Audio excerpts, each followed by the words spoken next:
Ce matin-là, je suis venu te rappeler qui tu es en Christ. Les situations peuvent mal se passer, les saisons peuvent être les mauvaises, mais il n'y a pas de mauvaise saison pour les chrétiens. Il n'y a pas jour de joie, soyez toujours joyeux. Il n'y a pas jour de tristesse, soyez toujours joyeux. Et ce matin, quand tu te réveilles, lève-toi, dis, je bénirai Jésus de tout mon cœur. Je bénirai de tout mon cœur Jésus. Jérémie, il subissait un plus grand mépris que toi.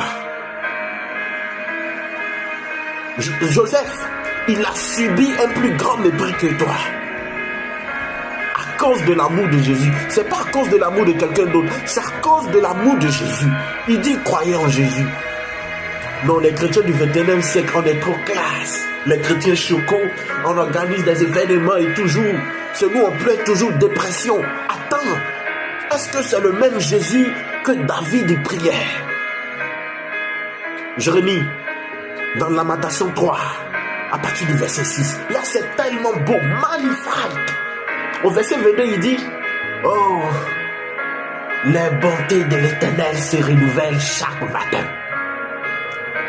Il dit, je regarde le poison, je regarde le mépris, je regarde le mal autour de moi.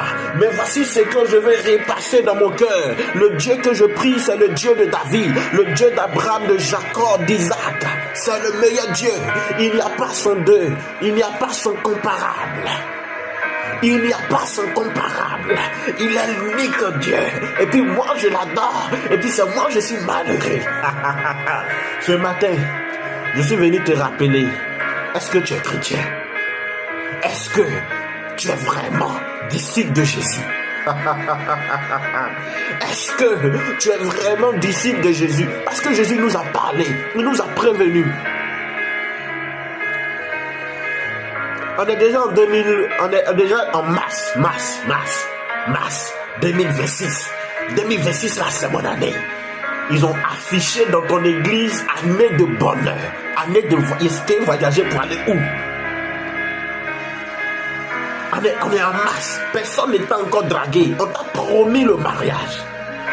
La foi de plusieurs personnes sont basées sur les promesses, ce n'est pas basé sur l'amour. Attends, la parole de Dieu dit tout va passer, on n'est pas au courant, hein? 1 Corinthiens 13, la parole de Dieu nous dit tout va passer. On n'est pas au courant de ça. Les chrétiens du 21e siècle, c'est pas la peine.